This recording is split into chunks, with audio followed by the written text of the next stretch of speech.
Granpuff.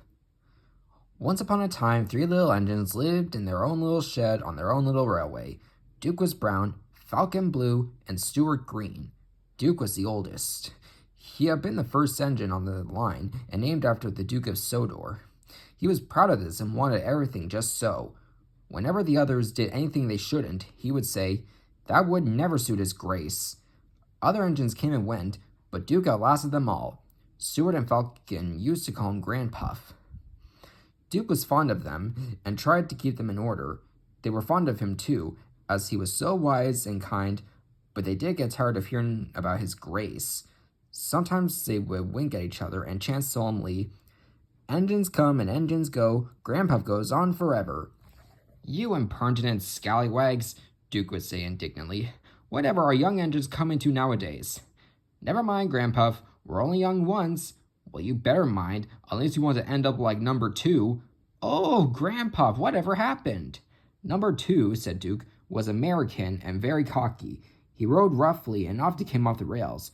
I warned him to be careful." "Listen, bud," he drawled, "in the States we don't care a dime for a few spills." "We do here," I said, but he just laughed. But he didn't laugh when the manager took away his wheels and said he was going to make him useful at last.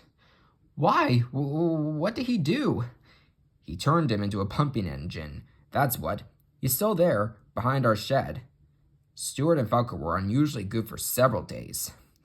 Stuart and Falcon became useful engines, and all three were happy together for many years. But hard times came. The mines closed one by one, and the engines had little to do. At last their line was closed, and people came to buy the engines. "We'll take Stuart and Falcon," they said, but no one wanted Duke. They thought him too old. "Cheer up, Granpuff," called Stuart as they went away.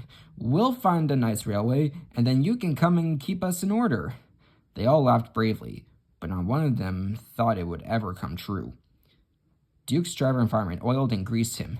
They sheeted him snugly and said goodbye. They had to go away and find work.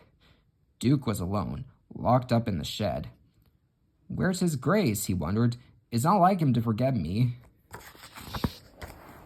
But his grace had been killed in the war, and the new Duke, a boy, hadn't heard of his little engine.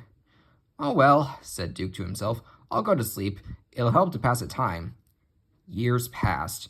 Winter torrents washed soil from the hills over the shed. Trees and bushes grew around.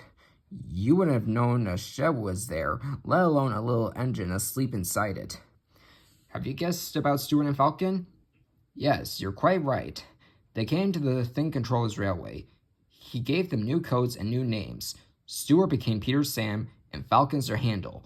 They prefer their new names. That was a long time ago, but they never forgot Granpuff, and often talked about him when alone.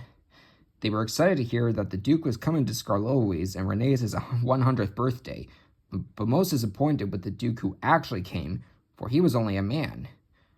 But we must say no more, or we'll spoil the next story.